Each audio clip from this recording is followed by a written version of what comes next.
vídeo que a gente faz, tem o André lá, Não era mais seguro ter o Monark em lugar nenhum. que é o último vídeo do Monark como host aqui do Flow, ele diz com todas as letras que a gente chegou numa conclusão, né? E que ele fez parte disso. Então eu não tô entendendo essa de um complô pra tirá-lo daqui. Lembrando aqui que naquele dia acabou o Flow Podcast, tá bom? A gente teve muita repercussão em tudo quanto foi lugar. A gente teve tweet de presidente do Brasil, a gente teve tweet do ex-presidente do Brasil, teve cobertura na mídia, na grande mídia, teve no Jornal Nacional, né?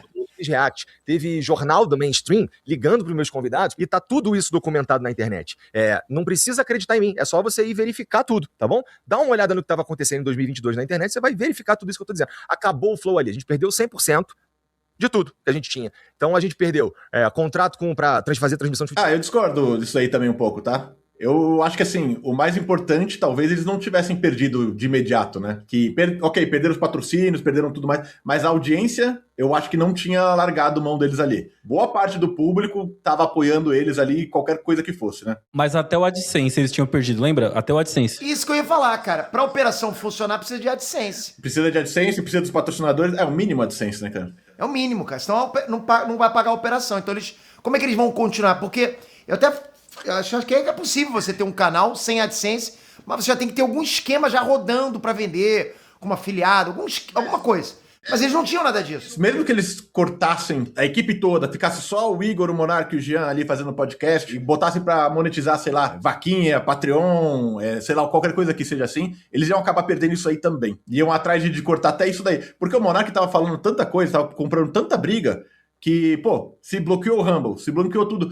Até mesmo as contas dele de PayPal, essas coisas assim, iam acabar travadas, cara. Sim, isso ia acontecer. Aconteceu com outros influenciadores, te cortaram até PayPal, eu sei. Então a gente perdeu contrato para fazer transmissão de futebol, a gente perdeu o contrato de patrocínio, a gente perdeu a monetização de 7 canais, tá? Então não tinha mais Flow, ali acabou. Acabou. Essa que é a verdade. Então, aqui a gente tá falando de uma decisão... E ele conseguiu aguentar bem, cara. Ele falou acabou, mas eles estavam lá, cara. Estavam lá tentando. Sim. Deve ter sido um sufoco gigante que ninguém consegue imaginar, cara. Mas, assim, o que é complicado no fundo é que isso tudo aconteceu dessa forma. E a gente sabe que a realidade é que o Monark pode ter sido um péssimo comunicador e tudo mais assim, mas distorceram completamente o que ele tava falando ali. E é um tanto quanto injusto, né? Distorceram, e pode ter certeza que já vai ter gente comentando agora com raiva disso que você falou.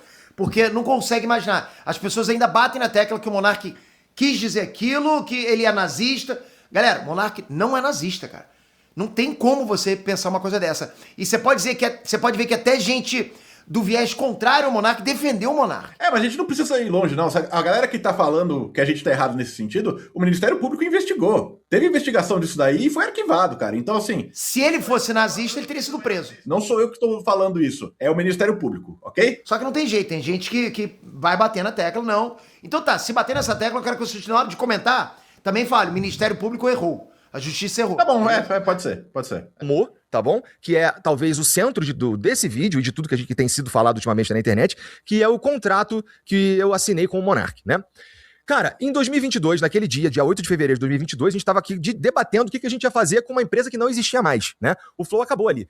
O que sobrou foi a responsabilidade de cuidar de todas as famílias, de todos os provedores, né? De todos os fornecedores, de tudo que a gente estava se propondo a fazer naquela janela de tempo.